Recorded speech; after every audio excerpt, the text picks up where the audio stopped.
اور حضور کو اپنی چھاتی پہ لٹایا، بڑی محبت کی۔ ظاہری طور پہ حضرت آمنہ دیش چھوڑ کے جا رہی تھی تو سرکار کی چیخ نکل گئی۔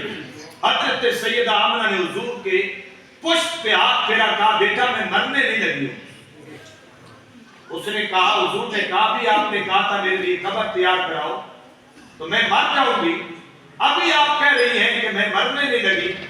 اللہ کے محبوب کی والدہ حضرت آمنہ، آپ نے کہا بیٹا وجود کے مٹنے سے بندہ مٹ نہیں جاتا، وجود کے جانے سے بندہ ختم نہیں ہو جاتا، میں نہیں مرنے لگی۔ کہا، حضور نے پوچھا والدہ کیسے؟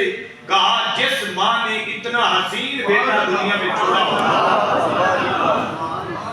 کائنات کو مر جائے گی۔ آمنہ سے لے کے کتنے آج تک مر گئے، بڑے بڑے فرعون بھی مر گئے، لیکن ان کے نام بھی مٹ گئے اور ان کی ذات بھی مٹ گئی۔ کیوں؟ اولاد اچھی نہیں تھی، اولاد اچھی نہیں تھی، یا ان کا اپنا کردار اچھا نہیں تھا۔ حضرت آمنہ نے کہا بیٹا میں مرنے نہیں لگی۔ کہا ماں وہ کیسے؟ کہا جن کا بیٹا اتنا حسین ہو اور ماں باپ کے ساتھ احسان کرنے والا ہو، جہاں کو قرآن پڑھانے والا اور پڑھنے والا ہو، جہاں کو دین سمجھانے والا اور سمجھنے والا ہو، دنیا تو مٹ سکتی ہے، اس آمنہ کا نام نہیں مٹ سکتا۔ دوسرا احسان ماں باپ کے ساتھ یہ ہے بھائی، ہم اتنے اچھے ہو جائیں، باپ برا بھی ہو تو کہیں یار بیٹا اس کا فلان کا بڑا اچھا ہے یار۔ اچھا باپ اچھا ہو یا برا ہو، بیٹا اس کو یا اچھا اور یا مزید برا کر دیتا ہے۔ چلو یار باپ جیسا بھی تھا بیٹا تو اچھا ہے یار۔ یہ بولی جو ہے یہ بڑی کام، تو اللہ نے فرمایا اپنے والدین کے ساتھ کیا کرو؟ احسان کرو۔ اگلا تیسرا پیغام ہے، میں بات زیادہ کھول نہیں رہا کیونکہ وقت تھوڑا ہے۔ تیسری بات اللہ نے کہا وَذِل قُرْبَىٰ، اور سب سے بڑا مسئلہ یہ ہے کہ ہم اپنے رشتہ داروں کے ساتھ لڑتے پھرتے ہیں، ایسے کہ نہیں ہے؟ یا بچے سے لڑ رہے ہیں، یا ایرے سے لڑ رہے ہیں، یا ہم اس کے مال پہ اس سے کے ساتھ حسد کی وجہ سے آپ کے حسد میں جل جل کے مر رہے ہیں، اور میرا رشتہ دار کے ٹکڑا نہ ہو جائے۔ اللہ کے قرآن نے کہا ہے رشتہ داروں کے ساتھ محبت کرو، انہیں کمزور نہیں بلکہ انہیں اور تکڑا کرو۔ اپنے رشتہ داروں کے ساتھ اپنے تعلقات اچھے رکھو، وہ تمہارے کیا ہے؟ رشتہ دار ہیں۔ اس کے بعد قرآن نے کہا وَالْيَتَامَى وَالْمَسَاكِينَ، یتیموں اور مسکینوں کے ساتھ ہمیشہ اچھا سلوک کرو۔ آج ہماری ساری طاقت کا زور ہی کسی مسکین پہ چلتا ہے، کسی غریب کو مزید دبانے کے اندر ہماری طاقت صرف ہو رہی ہے۔ ہم بہت بڑے چودھری بن جاتے ہیں کسی مسکین کو تھپڑ مار کے، کسی مسکین کا گلا دبا کر، کسی مسکین کی زمین کو ہڑپ کر کے، کسی مسکین کی کوئی چیز کو ہڑپ کر جانا، ہم سمجھتے ہیں میں بڑا بدماش ہوں۔ اللہ نے کہا ہے نہ ایسا نہ کر، یہ کر بھی مسکین اور یتیم کے ساتھ ہمیشہ کیا کیا کر؟ محبت کیا کر، ان کو دبا نہیں بلکہ ان کو اپنے کندھے کے ساتھ لگا کے۔ اور میرے آقا کی بات ہی کیا ہے، بلال سے بڑا کون یتیم ہو سکتا تھا؟ حضرت بلال حبشی سے بڑا کون مسکین ہو سکتا تھا؟ 1,24,000 بندے ساتھ ہو اور بڑے بڑے وڈیرے بھی ساتھ ہو اور پھر کعبہ میں داخل ہو اور کسی پہ سرکار کی تک نہ پڑے اور بلال کو پھر کعبے کی چھت پہ چڑھا دے۔ مسکین کو محمد نے دبایا نہیں ہے، مسکین کو اوپر چڑھایا۔ اس لیے اللہ کے قرآن نے کہا ہے مسکینوں کے ساتھ کیا کرو؟ یتیموں کے ساتھ اچھا سلوک کرو۔ اگلی بات اللہ پاک نے فرمائی ہے وَقُولُوا لِلنَّاسِ حُسْنًا، لوگوں کے ساتھ سونی باتیں کیا کرو، لوگوں کے ساتھ حسین کلام کیا کیا کرو۔ سرکار علیہ السلام کو کافروں نے ایک دن ستایا، حضور ایک باغ میں جا کے بیٹھ گئے، وہاں پہ ایک حضرت یوسف علیہ السلام کے ساتھ تعلق رکھنے والا بندہ تھا، خادم تھا، یوسف کے خاندان تھا، وہ بھی اسی باغ میں آ گیا، وہ حضور کے پاس بیٹھ گیا تو اللہ کے محبوب بڑی میٹھی باتیں ارشاد فرما رہے تھے۔ اللہ کے رسول کا کلام تو بڑا حسین تھا، وہ کلام سنتا رہا، سنتا رہا، سنتا رہا، اینڈ پہ اس نے کہا جی آپ اللہ کے آخری نبی تو نہیں ہے کہیں؟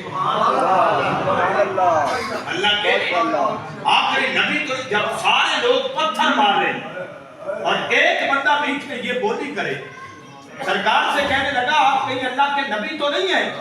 آپ نے کہا انا عبداللہ، ہاں میں عبداللہ کا بیٹا ہوں، محمد رسول اللہ، میرا نام محمد ہے اور میں اللہ کا رسول ہوں۔ اس نے کہا صدقت یا رسول اللہ، آپ نے ٹھیک کہا ہے، آپ رسول ہیں اللہ کے۔ حضور نے پوچھا تجھے کیسے پتا؟ تو غلام ہے اور تو سارا دن درختوں کو پانی دیتا ہے، تجھے اس بات سے کیسے آگاہی ہوگی؟ اس نے کہا میں نے اپنی کتاب میں پڑھا تھا کہ جو آخری نبی ہوگا اس کا بولنا بڑا حسین ہوگا،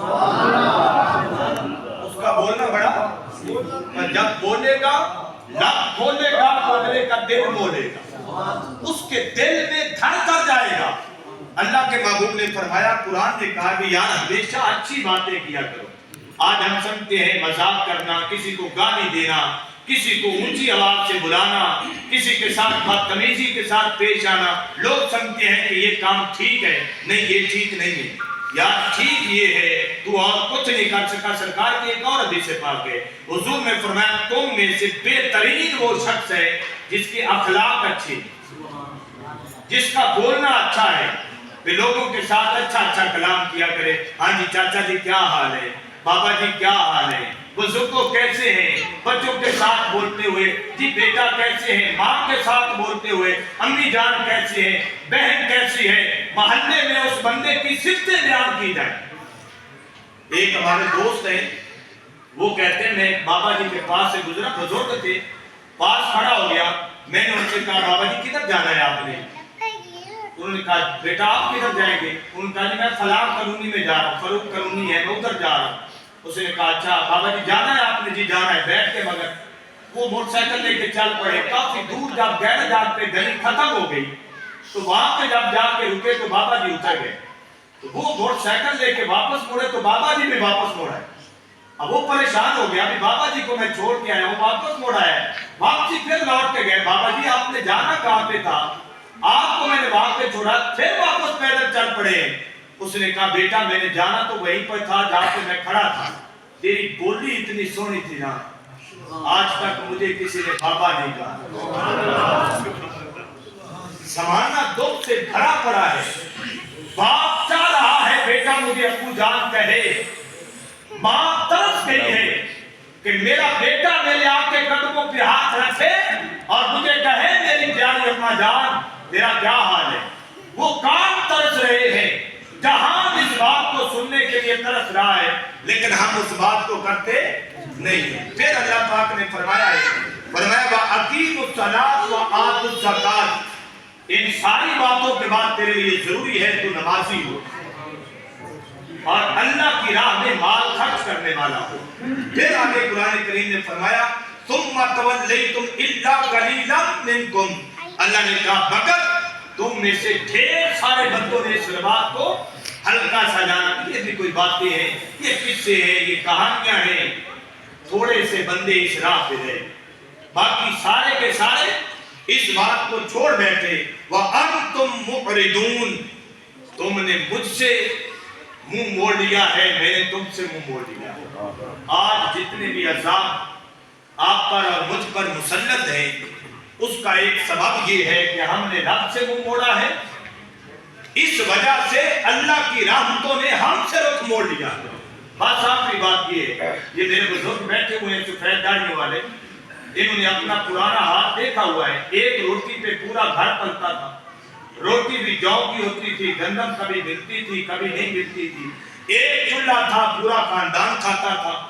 لیکن آج دیکھ لیں ایک گھر میں 5 سے 7 چولہے بھی پڑے ہوئے ہیں، ہر بیٹے کا اپنا علیحدہ باورچی خانہ ہے، لیکن پانی معاملات ساری چیزوں کی کوئی چیز بھی آپ کی پوری نہیں ہوتی۔